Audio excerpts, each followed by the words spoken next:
Hello दोस्तों, yes प्रश्न में आपका स्वागत है। आप लोग कैसे हैं? आई होप आप लोग बहुत अच्छे होंगे। आज के हम वीडियो में बात करने में माइक्रोबायोलॉजी के एमसीक्यू देखेंगे, तो आप लास्ट तक वीडियो देखना, आप लोगों को जरूर कुछ सीखने को मिलेगा। तो हम स्टार्ट करते हैं माइक्रोबायोलॉजी के एमसीक्यू। पहला क्वेश्चन देखते हैं दोस्तों। पहले क्वेश्चन पूछ रहा है इम्यूनिटी मीन्स, इम्यूनिटी का मतलब क्या होता है। इसमें ऑप्शन में है 4 ऑप्शन। एंटीजन और एंटीबॉडी का रिएक्शन, या माता से जो एंटीबॉडी का प्लेसेंटा से स्थानांतरण ट्रांसफर होता है वो, या the level of resistance found in the human to the particular disease. इसका मतलब हो गया किसी बीमारी के लिए मानव में पाए जाने वाले जो हमारे प्रतिरोध का स्तर होते हैं वो, या एक्वायर्ड इम्यूनिटी थ्रू वैक्सीनेशन, या टीकाकरण द्वारा जो रोग प्रतिरोधक क्षमता प्राप्त करना। इसमें से राइट आंसर जो हमारा हो जाएगा दोस्तों, हमारा राइट आंसर हो जाएगा सी। मतलब कि इम्यूनिटी का मतलब क्या होता है, अगर किसी विशेष मतलब कि बीमारी के लिए मानव में पाए जाने वाले जो हमारे प्रतिरोध का स्तर होता है उसी को हम बोलते हैं इम्यूनिटी। इम्यूनिटी क्या होता है, जो हमें रोगों से लड़ने के लिए हमें क्या करता है, पावर प्रदान करता है, शक्ति प्रदान करता है, उसी को हम बोलते हैं इम्यूनिटी। अब हम अगला क्वेश्चन देखते हैं। अगले क्वेश्चन में यह है कि which of the following sample is incubate at 37 degree centigrade temperature during storage before processing. इसका मतलब है कि किसी मतलब निम्न में से कौन सा ऐसा सैंपल है जो प्रोसेसिंग करने से पहले कि हम उसको 37 तापमान पे क्या करते हैं, इनक्यूबेट किया जाता है। तो इसमें तो ऑप्शन होगा हमारे urine sample, stool sample, sample of blood और बोन मैरो का, स्पूटम सैंपल। इसमें राइट आंसर हमारा जो हो जाएगा दोस्तों, ब्लड सैंपल और बोन मैरो का हमारा जो सैंपल होता है उसको प्रोसेसिंग करने से हम 37 डिग्री टेम्परेचर पे क्या करता है, इनक्यूबेट किया जाता है। अगला क्वेश्चन देखते हैं। अगले क्वेश्चन में है such bacteria who shape keep changing are called. दोस्तों मतलब ऐसे बैक्टीरिया जिनकी आकृति बदलती रहती है उन्हें हम क्या बोलते हैं, तो हम प्लियोमॉर्फिक बोलते हैं। जिनकी आकृति बदलती रहती है बैक्टीरिया का शेप मतलब बदलता हुआ रहता है उसे बोलते हैं प्लियोमॉर्फिक। तो यहाँ पे ऑप्शन में मोनोट्राइकस। मोनोट्राइकस क्या है, जब टाइप्स ऑफ हम पढ़ेंगे बैक्टीरिया जो हमारे, उसमें मोनोट्राइकस हमारे होते हैं फ्लेजिला के अकॉर्डिंग। जैसे देखो हमारे बैक्टीरिया हो गया, अगर एक साइड इंड पे अगर एक फ्लेजिला है तो उसे हम बोलेंगे मोनोट्राइकस, चाहे एक इंड में, चाहे इस साइड में, चाहे इस साइड में। एम्फीट्राइकस मीन्स होता है कि ये सिंगल फ्लैम मतलब एक ही फ्लैजिला होगा, एक इस साइड में एक इस साइड में, दोनों एंड पे पाए जाएंगे, दोनों पोल पे पाए जाएंगे, उसे बोलेंगे क्या, एम्फीट्राइकस। लोफोट्राइकस उसे हम बोलते हैं कि जैसे हमारे बैक्टीरिया ही हो गया एक ही साइड में गुच्छे में नुमा हमारे जो होते हैं उसे बोलते हैं लोफोट्राइकस। और एक और होता है हमारा क्या, पेरीट्राइकस। पेरीट्राइकस में जो हमारा बैक्टीरिया हो गया हमारे ये पेरी फ्री मतलब जो सरफेस पे सभी जगह से पाए जाएंगे हमारे जो फ्लैजिला, उसे हम बोलते हैं पेरीट्राइकस। इसमें राइट हमारा क्या हुआ, प्लियोमॉर्फी बोलते हैं, जो बैक्टीरिया का शेप साइज बदलता रहता है। अब अगला क्वेश्चन देखते हैं।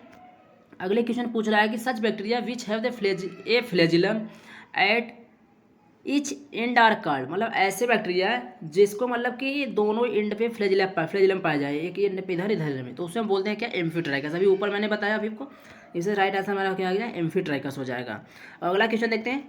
अगले क्वेश्चन में है spherical bacteria which are found in cluster. अगर क्लस्टर फॉर्म में स्पेरिकल बैक्टीरिया पाया जाता है उसे हम क्या बोलते हैं, तो इसमें राइट आंसर हो जाएगा स्टेफाइलोकोकस। स्टेफाइलोकोकाई जो होता है एक क्लस्टर फॉर्म में होता है, जैसे अंगूर के गुच्छे होते हैं वैसा, तो इसे बोलते हैं स्टेफाइलोकोकाई। अगला क्वेश्चन देखते हैं।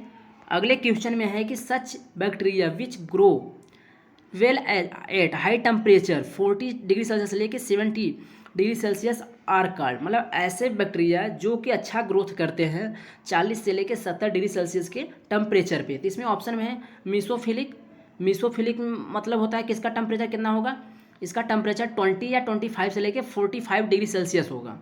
और थर्मोफिलिक में होता है जो हमारा 40 से लेकर 70 डिग्री सेल्सियस। इसमें हमारा जो होगा बैक्टीरिया जो हमारा ग्रोथ करता है, थर्मोफिलिक हमारे बैक्टीरिया होते हैं जो 40 से 70 डिग्री सेल्सियस पे हमारे बैक्टीरिया ग्रो करते हैं। हाइपर थर्मोफिलिक इसका मतलब कि इससे भी ज़्यादा टेम्परेचर हो जाएगा, उसको बोलेंगे हाइपर थर्मोफिलिक।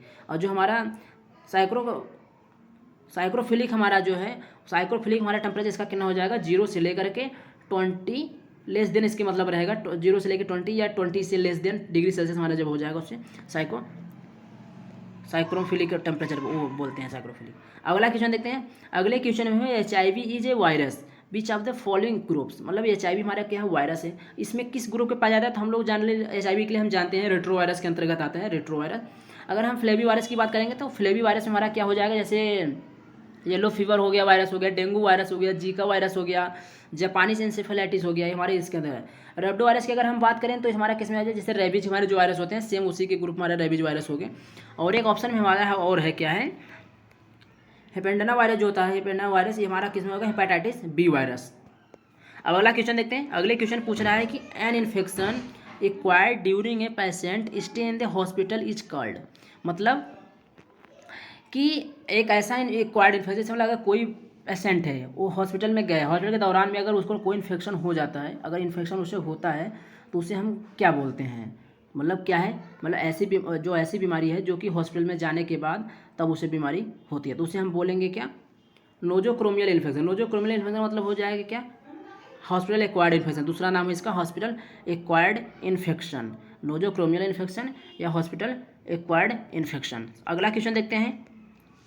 अगले क्वेश्चन में है the period of the entry of the germ of the body, मतलब बॉडी के अंदर जो हमारे जो जर्म है वो एंट्री करते हैं तब से लेकर के जो first symptoms of the disease appears is called, जो सबसे पहला हमारा जो डिजीज हमारा सिम्टम जो शो करता है, अपीयरेंस होता है, उसे हम क्या बोलते हैं, किस कौन सा पीरियड में होता है, इनक्यूबेशन पीरियड। राइट आंसर में गया इनक्यूबेशन पीरियड। अब अगला क्वेश्चन देखते हैं।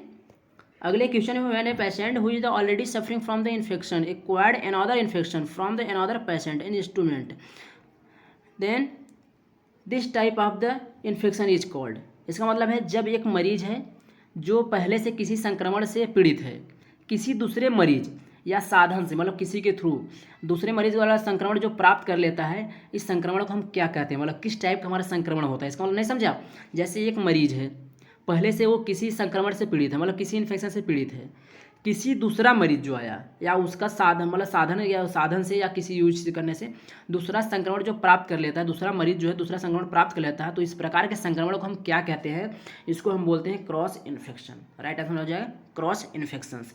अब अगला क्वेश्चन देखते हैं। अगले क्वेश्चन में यह है कि the presence of the disease causing bacteria in the blood called, मतलब रक्त के अंदर जो रोग उत्पन्न करने वाले बैक्टीरिया होते हैं, उपस्थित होते हैं, उन्हें हम क्या कहते हैं, तो हम क्या कहेंगे, उन्हें हम कहते हैं क्या, बैक्टीरिया। बैक्टीरिया को हम बोलते हैं क्या, जो हमारे ब्लड के अंदर हमारे जो ब्लड में के अंदर हमारे क्या डिजीज कॉज करते हैं। हमारा क्या ऑप्शन हो जाएगा, बैक्टीरिया हो गया। अब अगला क्वेश्चन देखते हैं। अगला क्वेश्चन है कि which of the following is a virus toga virus group. Toga virus के ग्रुप में जो हमारे कौन से आते हैं वायरस, इसमें ऑप्शन है polio virus, dengue virus, micelles virus और HIV वायरस। इसमें हमारे कौन से आ जाएंगे, डेंगू वायरस। डेंगू वायरस हमारे जो है टोगा वायरस के उसमें आते हैं। अब अगला क्वेश्चन लेते हैं। अगले क्वेश्चन में है ए डिजीज, मतलब ये जो हमारा जो एक a disease which spread through the direct contact है, मतलब ऐसा डिजीज जो हमारे डायरेक्ट मतलब कि कंटामिनेशन से फैलता है, संपर्क से फैलता है, उन्हें हम किस टाइप का डिजीज बोलते हैं, तो कंटाजीनस डिजीज इन्फेक्शन बोलते हैं। कंटाजीनस मतलब कंटेक्ट से कंटाजीनस हो गया, तो हमारा राइट आंसर कंटाजीनस इन्फेक्शंस। अगला क्वेश्चन देखते हैं। अगला क्वेश्चन है the method of transmission of the syphilis is. इसका मतलब सिफिलिस के ट्रांसमिशन का मेथड कौन कौन सा है। ऑप्शन में है डायरेक्ट कंटेक्ट, डायरेक्ट इनक्यूबेशन, कोनजेनाइटल और ऑप्शन में है ए और सी। तो इसमें राइट ए और सी हो जाएगा। डायरेक्ट कंटेक्ट से भी हो सकता है, सिफिलिस का ट्रांसमिशन हो जाएगा और कोनजेनाइटल के थ्रू हो जाएगा। तो अगला क्वेश्चन देखते हैं। अगले क्वेश्चन में ये है the ability of micro organism in cause disease called, मतलब एक सूक्ष्म जीव की रोग उत्पन्न करने की क्षमता कहलाती है, मतलब कि एक माइक्रो ऑर्गेनिज्म जो एबिलिटी है डिजीज कॉज करने की, उन्हें हम क्या कहते हैं। ऑप्शन में है इन्वेजिलेंस, इन्फेक्सिविटी, कंटाजिनस एबिलिटी और पैथोजेनिसिटी। तो हमारा ऑप्शन हमारा जो है पैथोजेनिसिटी हमारा राइट आंसर है, जो कि एबिलिटी होता है माइक्रो ऑर्गेनिज्म जो डिजीज कॉज करने के लिए। अब अगला क्वेश्चन देखते हैं। अगले क्वेश्चन में यह है कि infection cause by physician as a result of any therapy on other procedure are called, मतलब फिजिशियन द्वारा उत्पन्न होने वाले संक्रमण जो होते हैं किसी थेरेपी या किसी प्रोसीजर के परिणाम स्वरूप, उसे हम क्या कहते हैं दोस्तों। तो हमारे कौन सा इन्फेक्शन किस टाइप का होता है, जैसे फिजिशियन द्वारा कोई उत्पन्न होने वाला जो संक्रमण है, जैसे हम थेरेपी करवाएं, कोई प्रोसीजर करवाएं, उससे जो हमारा उत्पन्न होता है हमारा जो इन्फेक्शन, उसे हम क्या बोलते हैं, तो लैट्रोजेनिक इन्फेक्शन बोलते हैं, लैट्रोजेनिक इन्फेक्शंस। अगला क्वेश्चन देखते हैं। अगले क्वेश्चन में यह है ए chemical agent that stop the growth of the bacteria is called, मतलब ऐसे जो हमारा बैक्टीरिया हैं जो कि मतलब ऐसे एजेंट हैं जो कि बैक्टीरिया की ग्रोथ को स्टॉप कर देते हैं। इसमें ऑप्शन हमारा है डिसइंफेक्टेड, बैक्टीरियोस्टेट, बैक्टीरियोसाइडल, स्टेरिलाइजेंट। तो इसमें डिसइंफेक्ट में हो गया, जैसे हमारा क्या हो बैक्टीरिया तो किल डिस्ट्रॉय हो जाता है, लेकिन स्पोर्ट्स हमारे जो हैं वो किल नहीं होते। बैक्टीरियोस्टेट में हमारा जो हो गया कि प्रिवेंट करता है बैक्टीरिया ग्रोथ होने में, बैक्टीरिया को ग्रोथ को होने में प्रिवेंट करता है। तो इसमें हमारा क्या है, growth of the bacteria is called, मतलब स्टॉप करता है ग्रोथ को, तो राइट हमारा क्या बैक्टीरियोस्टेट हो जाएगा। अब बैक्टीरियोसाइड की बात करेंगे तो मतलब किल बैक्टीरिया, बैक्टीरिया को किल करने बैक्टीरियोसाइट्स बोलते हैं। इस टेंशन में हो गया हमारा वही डिस्ट्रॉय, जो बैक्टीरिया को भी कर देगा, स्पोर्स भी किल कर देगा। अब अगला क्वेश्चन देखते हैं। अगले क्वेश्चन में यह है कि a chemical agent which has the ability to kill bacteria is called, मतलब एक केमिकल एजेंट कौन सा ऐसे है जिसके पास एबिलिटी होती है कि बैक्टीरिया, मतलब एबिलिटी किल द बैक्टीरिया। तो इसमें से ऑप्शन हमारा जो हो जाएगा, एक हमारा डिसइंफेक्टेड भी है, बैक्टीरियोस्टेड भी है, बैक्टीरियोसाइड्स है। बैक्टीरियोसाइड्स हमारा जो है बैक्टीरिया को किल करने के बैक्टीरियोसाइड्स हम बोलते हैं। राइट हमारा हो गया, ये हो गया। अब हम अगला क्वेश्चन देखते हैं। अगले क्वेश्चन में है कि a process by which of the all pathogens are destroy, मतलब एक ऐसा प्रोसेस जिसमें हमारे जैसे जितने भी पैथोजेंस हैं सभी पैथोजेंस हमारे क्या destroy, but not necessary for the spores is called, but जो हमारे जो स्पोर्स होते हैं वो किल नहीं होते, तो उन्हें हम क्या बोलते हैं दोस्तों। स्टरलाइजेशन में क्या होता है, स्टरलाइजेशन में ये होता है कि हमारा स्टरलाइजेशन में होता है जो हमारे बैक्टीरिया जितने भी हमारे पैथोजेंस हैं सब डिस्ट्रॉय हो जाएंगे, हमारा जो स्पोर्स वो भी डिस्ट्रॉय हो जाएगा। डिसइंफेक्टेंट में क्या होता है हमारे जिसमें ऑल पैथोजेंस डिस्ट्रॉय होंगे बट नॉट नेसेसरी स्पोर्स हमारे डिस्ट्रॉय होंगे। तो हमारा राइट आंसर जो हो जाएगा दोस्तों डिसइंफेक्टेंट हो जाएगा। इसमें क्या होता है all pathogens destroy but not necessary for the spores हमारे जो होते हैं नहीं होते। अगला क्वेश्चन देखते हैं। अगले क्वेश्चन में ये है ए process by which of the living organism all living organism including there spores can destroy भी। अब ये बताया मैंने आपको, ऑल पैथोजेंस जो हमारे अगर डिस्ट्रॉय होते हैं तो उसे हम बोलते हैं क्या डिसइंफेक्टेंट, जिसमें हमारे क्या बैक्टीरिया सिर्फ ऑल पैथोजेंस हमारे जो पैथोजेंस जो हमारे होते हैं डिस्ट्रॉय होते हैं, और जिसमें हमारे स्पोर्स भी हमारे किल हो जाते हैं डिस्ट्रॉय होते हैं, उसे हम बोलते हैं स्टरलाइजेशन। राइट आंसर हो गया स्टरलाइजेशन को हो गया। अब हम अगला क्वेश्चन देखते हैं।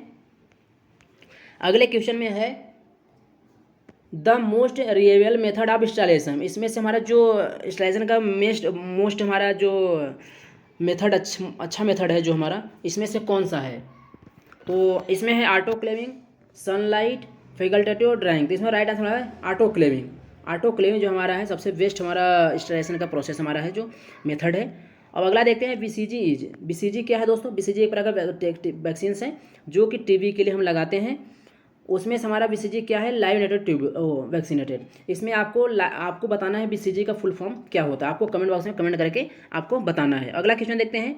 अगले क्वेश्चन है what percentage of the total biomedical waste is hazards, मतलब कितने परसेंट हमारे जो बायोमेडिकल वेस्ट है हजार्ड्स कितने परसेंट है। तो 15% हमारे होते हैं बायोमेडिकल वेस्ट के हजार्ड्स के। अगला क्वेश्चन देखते हैं। अगले क्वेश्चन में विच of the following is a facultative anaerobes, इसमें से इतने बैक्टीरिया जो दिए गए हैं ऑप्शंस में, इसमें से कौन सा बैक्टीरिया है कि जो फैकल्टेटिव एनारोब्स है। तो ऑप्शन में है vibrio cholera, E coli, salmonella, all of the above. तो इसमें राइट आंसर है ऑल ऑफ द अबव। आप लोग को याद करके रखना दोस्तों, क्योंकि फैकल्टेटिव एनारोब्स में हमारे विब्रियो कॉलरा, ई कोलाई और साल्मोनेला ये तीनों हमारे फैकल्टेटिव एनारोब्स हैं, एग्जाम में पूछता है आप लोगों से। अब अगला क्वेश्चन देखते हैं। अगले क्वेश्चन पूछ रहा है कि during which of the following procedure there is no need for the wash hand. आप लोगों को कमेंट बॉक्स में कमेंट करके बताना है इसमें से कौन सा ऐसा प्रोसेस है, मतलब ऐसा हम जो प्रोसेस करते हैं जिसमें हमें हाथ धोने के हैंड वॉश करने की जरूरत नहीं पड़ती। इसमें ऑप्शन में है before any invagination procedure, before of any after touching of the wound, while touching अगर किसी का हम बीपी लेने लगेंगे तब, या after touch of the any contamination object किसी को कंटामिनेशन में ऑब्जेक्ट को टच करेंगे तब। इसमें आपको कमेंट करके बताना है कौन सा ऐसा प्रोसीजर है जिसको हम जब करने लगते हैं तो उसमें हमें हैंड वॉश करने की जरूरत नहीं पड़ती। अगला क्वेश्चन देखते हैं। अगले क्वेश्चन पूछ रहा है कि what type of the biomedical waste, कितने टाइप के बायोमेडिकल वेस्ट होते हैं। तो इसमें ऑप्शन में है कि हार्मलेस, इन्फेक्टेड और uninfected, all of the above. Right answer हमारा क्या है all of the above. All of the above हमारा हो गया। इनमें चारों टाइप के हमारे होते हैं हमारे बायोमेडिकल वेस्ट। अब अगला क्वेश्चन देखते हैं। Why which of the following method of sterilization of the culture media done, इसमें से कौन सा ऐसा मेथड है जो कि हम स्टरलाइजेशन करने के लिए बेस्ट मेथड हम यूज करते हैं कल्चर मीडिया के लिए। हमारा ऑटोक्लेविंग करते हैं कल्चर मीडिया के लिए, तो हमारा राइट है ऑटोक्लेविंग। अब अगला क्वेश्चन है कि what type of the bacteria is vibrio cholera. दोस्तों विब्रियो कॉलरा हमारा जो है किस टाइप का हमारा बैक्टीरिया है, तो आपको एक कमेंट बॉक्स में कमेंट करके बताना है। तो आपको हम ऑप्शन बता दे रहे हैं। इसमें ऑप्शन हमारा कॉमोसेप हो गया, कॉमा सेप, और हमारा ईट के आकार का हो गया, या कोकाई हो गया, प्लियोमार्फिक हो गया, मतलब कोई कॉमा के आकार का, ईट के आकार का, या कोकाई के आकार का, और प्लियोमार्फिक है। इसमें आपको बताना है जो हमारा विब्रियो कॉलरा होता है तो इसमें से उसका जो टाइप से किस टाइप का होता है, कामा सेप है, या ईट के आकार का है, या कोकाई के आकार का है, या प्लियोमॉर्फिक के आकार का है। तो आइए दोस्तों आप लोग समझ नहीं समझ कमेंट करके पूछना। धन्यवाद।